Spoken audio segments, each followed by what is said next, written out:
శ్రీకృష్ణ అందరికీ నిన్న వీడియోకి బాగా లైక్స్ వచ్చాయి. So thank you.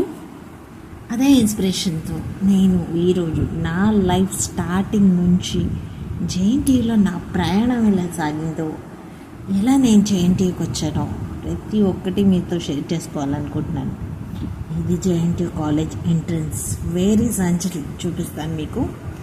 సో ఎలా వచ్చాను అనేది నాకే తెలీదు.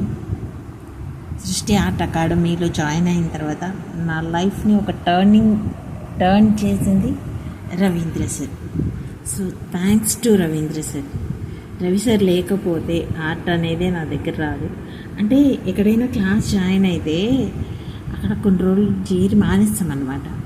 కానీ అందులోనే ఉంచి నన్ను ఇన్స్పైర్ చేసి నన్ను ఒక అన్నలాగా వెనకాల ఒక పుషప్ అనేది ఉండేదన్నమాట. నువ్వు చేయగలవు అంజలి, నువ్వు చేయగలవు. ఏబిసిడి ఎలా స్టార్ట్ చేశాను, పెయింటింగ్ బ్రషెస్ దగ్గర నుంచి, డ్రాయింగ్స్ దగ్గర నుంచి అన్నీ రవి సార్ దగ్గరే నేర్చుకున్నాను. So thanks to Ravi sir and సృష్టి ఆర్ట్ అకాడమీ. సృష్టి ఆర్ట్ అకాడమీ ఏంటో తెలియదు, కానీ రవి సార్ మాత్రమే తెలుసు. సో అక్కడి నుంచి నేను జేఎన్టీయూలో సీట్ సంపాదించడానికి చాలా కష్టపడ్డాను. స్పాన్సర్షిప్ వచ్చింది. ఆ స్పాన్సర్షిప్ తీసుకొని హైదరాబాద్ వచ్చాను. హైదరాబాద్ వచ్చినప్పుడు నా అవతారం ఎలా ఉండే, ఇలా ఉంది. కజ్జాడ, వెనకాల బ్రష్లు, ఏలో యుద్ధానికి వెళ్తున్న నారీమణిలాగా ఒక బ్రష్, పైన ఇవి drawing board, lunch box, hand bag, ఇట్లా అన్నమాట. ఇలా అడుగుపెట్టాను జేఎన్టీయూ కాలేజ్.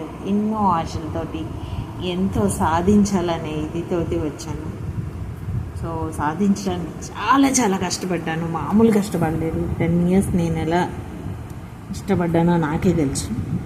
సో అప్పుడు ఎంటర్ అయినప్పుడు జేఎన్టీయూ కాలేజ్ అంటే ఇలా ఉంటాయా, క్లాసెస్ ఇలా ఉంటాయా, ఇందులో డ్రాయింగ్ క్లాస్ ఉందా, మళ్ళీ కలర్ డిజైనింగ్ ఉందా, ఏం తెలియదు నాకు. మైండ్ అంతా ఒక బ్లాంక్ మైండ్తో నేను వచ్చాను కాలేజ్కి. సో ఇది నా అవతారం. నాకు ఏమేం కావాలో కూడా తెలియదు. సో అన్నీ తీసుకొని ఇలా జేఎన్టీయూ కాలేజ్ లోపలికి ఎంటర్ అయ్యాను అనమాట. జడి చూసారా, అప్పట్లో నాకు పెద్ద జడు ఉండే. సో ఇది thank you to JNTU, thank you to Ravi sir, thank you to Balanayya. So this is my JNTU journey starting అన్నమాట. అది కాలేజ్ ఎంట్రన్స్, అది బస్, అండ్ కాలేజ్లోకి ఇలా ఎంటర్ అయ్యాను నేను.